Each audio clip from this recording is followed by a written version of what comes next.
Okay, so let's continue our discussion. I decided to have the discussion for balancing redox equations through video lesson para may babalik-balikan kayo kapag nag-review kayo for your prelim next week. Okay? So, we will have for this lesson balancing redox equation in basic solution. Then after the prelim, maybe after the U week, we will have balancing redox equations in acidic solution. So meaning, we have a separate rules for balancing redox equation for basic solution and rule for balancing redox equation in acidic solution. So meaning mga anak, iba yung rule sa base, then iba yung rule kapag acid solution yung pinag-uusapan natin. Okay? So diretso na tayo. So let's say we have here the equation zinc plus NO3 negative. Then nagkaroon ng product na Zn2 plus NO2. Okay? So as you can see, si zinc dito sa reactant side, 0 ang kanyang charge. Then yung NO3 natin, negative 1 ang charge.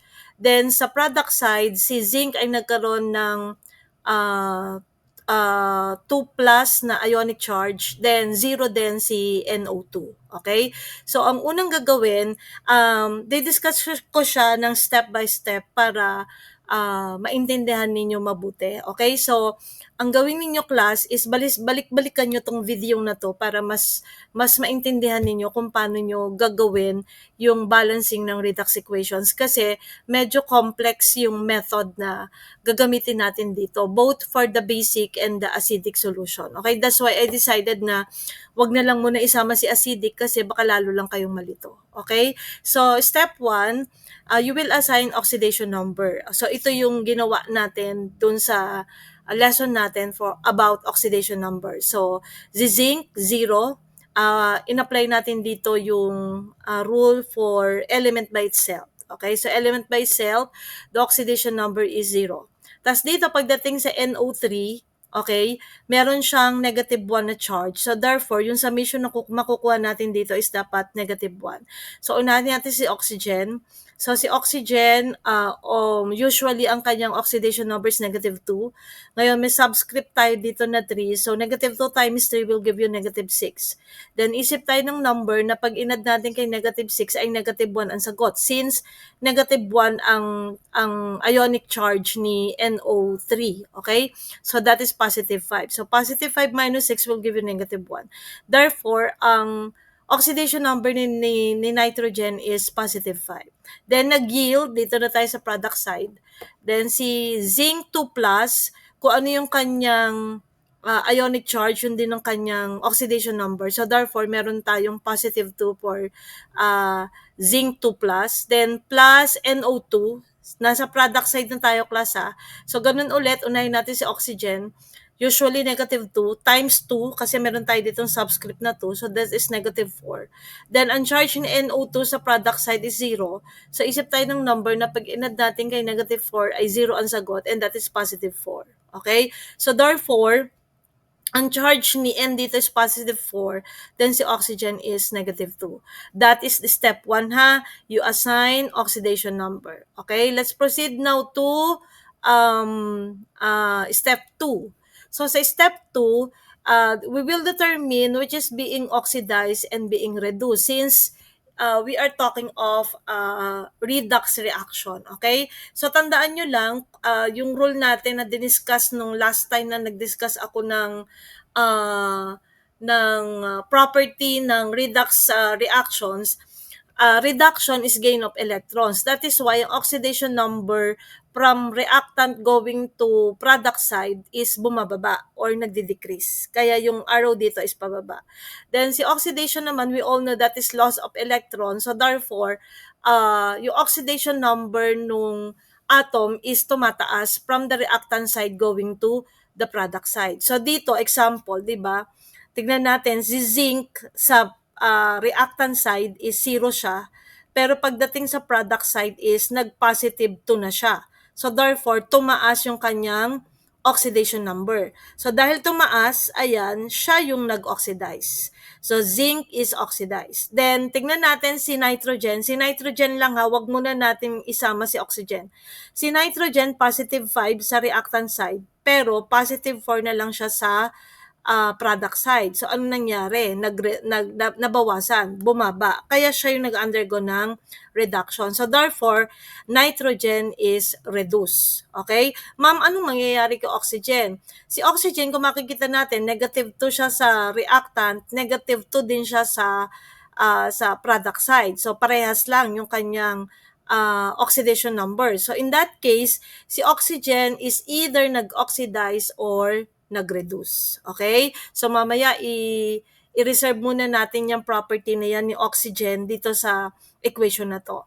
Let's move now to step 3. Okay? Sa step 3, o wag niyo munang tignan si step 4. Sa step 3, dito na tayo gagawa ng half reaction. Tapos, ibabalance natin yung mga atoms maliban kay oxygen at saka kay hydrogen. So meaning, pagkasulat nyo ng half reactions, i-balance nyo muna yung mga atoms na hindi oxygen at hydrogen. So let's say dito, 'di ba? Lalabas, we have here zinc, Zn sa products sa reactant side. Tapos 'di ba dito sa kabilang side, we have Zn2+. Siya yung nasa product side. So kung titingnan natin, we have one atom of zinc sa reactant, then we have one atom of zinc sa product. So therefore, balance si zinc. Okay? Let's move now dito sa NO3 negative at saka yung NO2 zero. Okay? So si NO3 negative galing dito sa reactant side, then si NO2 dito naman sa product side. So dito, again, balance na ulit si nitrogen. Kasi 'di ba meron tayong isang nitrogen sa reactant, then meron tayong isang nitrogen sa reactant, then meron tayong isang nitrogen sa product. So, okay na. Balance na si zinc, balance na si nitrogen. Okay? Ma'am, anong mangyayari kay oxygen? Tingnan natin ha. Ito na tayo. So, let's have step 4. Ayan, step 4 muna para hindi kayo mahirapan. Ayan. Sa step 4 natin, add tayo ng H2O para mabalance natin si oxygen. Then, H+, ibig sabihin, hydrogen atom na positive 1 ang ionic charge, okay? Para naman mabalance natin si hydrogen, okay? So, di ba dito, mapapansin ninyo, kay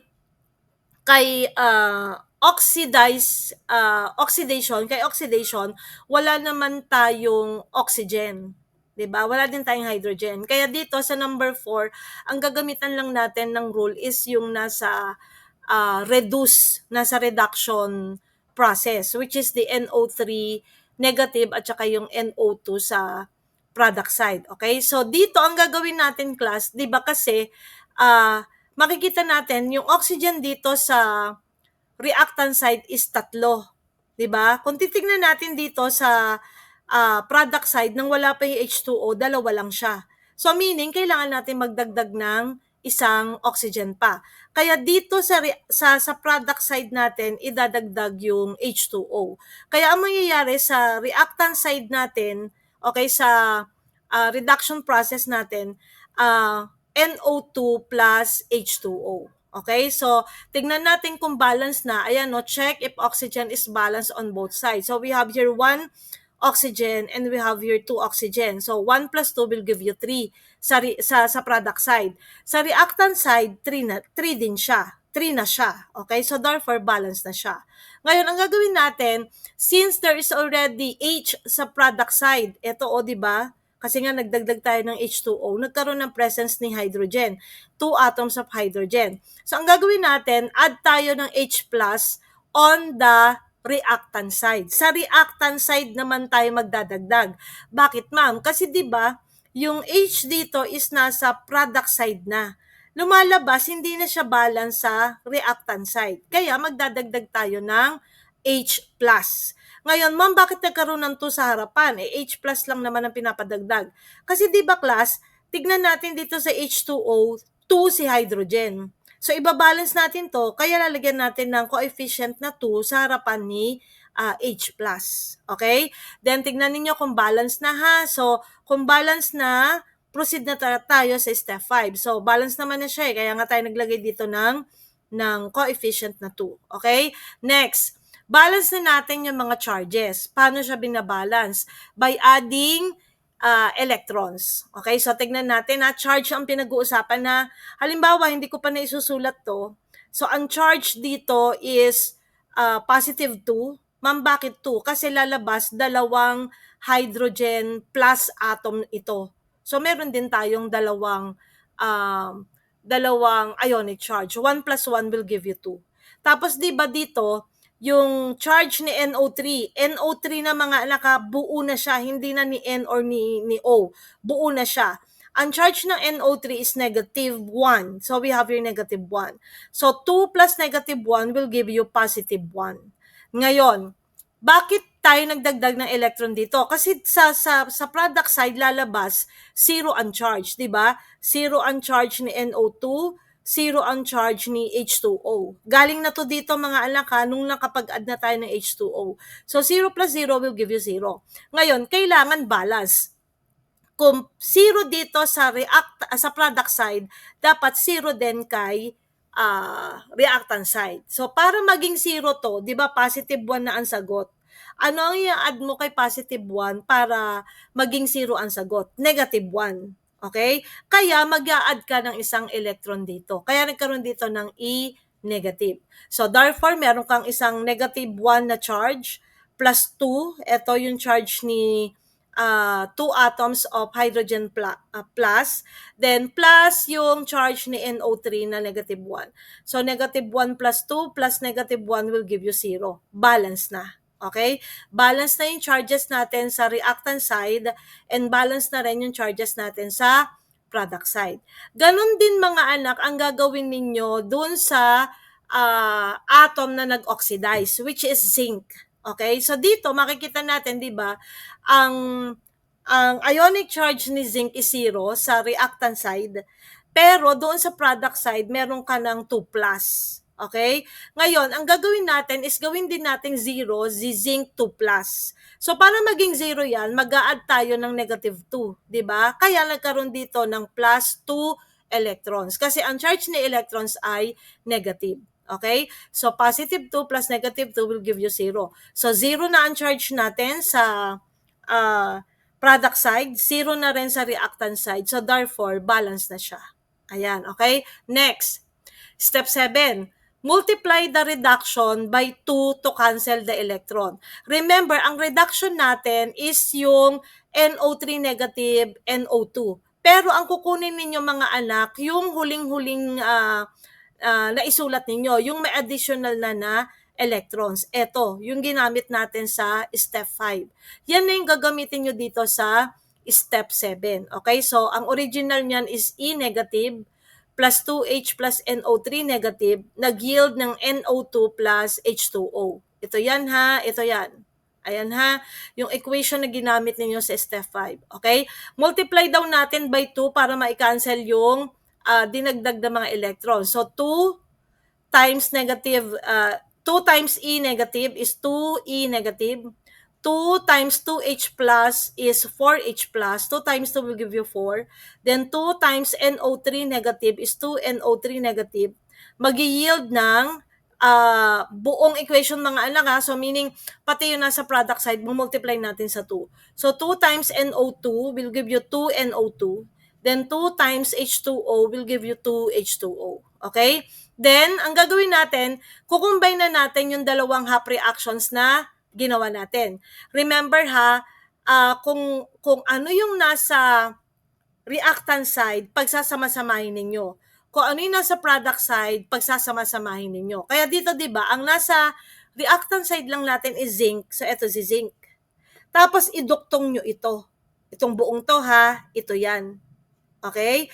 Kasi nga, 'di ba, pagsasamahin natin yung reactant side ni nung atom na nag-oxidize at saka yung reactant side nung atom na nag-reduce, yung mga atoms na nag-reduce. So pagsasamahin lang natin 'yan. And then sa product side, si zinc 2 plus 2E negative. Ito yun ha, zinc 2 plus 2E negative. Tapos, duduktong nyo lang to. Ito yan. Okay? Tapos sabi, cancel the stuffs that is present on both sides. Ano ba yung pareho dito sa both sides, sa reactant at saka sa product side natin? Yung 2E negative. Ayan o, may 2E negative dito, may 2E negative dyan. So, cancel nyo yan. Tapos, ano matitira? Zinc, Zn, 4H plus 2NO3 negative. Then sa product side, Zn2 plus, then tanggal na to, 2NO2, then plus 2H2O. Okay? Then ito na. For each H plus, add 1 OH to both sides. Itong step 9 mga anak, ito yung magpo-prove sa atin na yung given equation ay basic solution or base. May presence ng H plus at saka OH. Yung kasi yung nagiging dahilan bakit nagiging basic ang isang solution. Ayan ha. So again ha, for each H plus, add 1 OH to both sides. Okay? Diba sa reactant side natin, meron tayong 4H plus. Kaya dito sa reactant side, magdadagdag tayo ng 4OH. Kasi sabi, for each H plus, add 1 OH negative. Kaya dito class, ang mangyayari, dahil apat ito, apat din yung idadagdag natin na OH negative. Oh, by the way, may negative dito ha. Ayusin ko na lang yan sa sa handouts ninyo, okay? Tapos sa kabila, 'di ba? Meron tayong 2H2O. So meron pa rin tayo ditong H. Ilang H 'yan? Apat din. Kasi 'di ba, 2 times 2 will give you 4.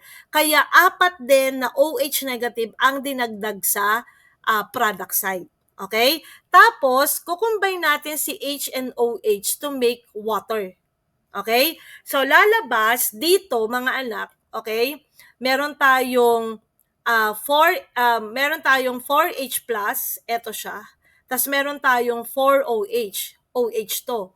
Kaya makakabuo tayo dito ng water. Ngayon, dahil may 4 tayo na coefficient dito, kaya lalagyan nyo pa rin dito ng 4. Lalabas kasi 4 na OH negative tsaka 4 na H plus. Kaya meron ka ring 4 na H2O. Okay?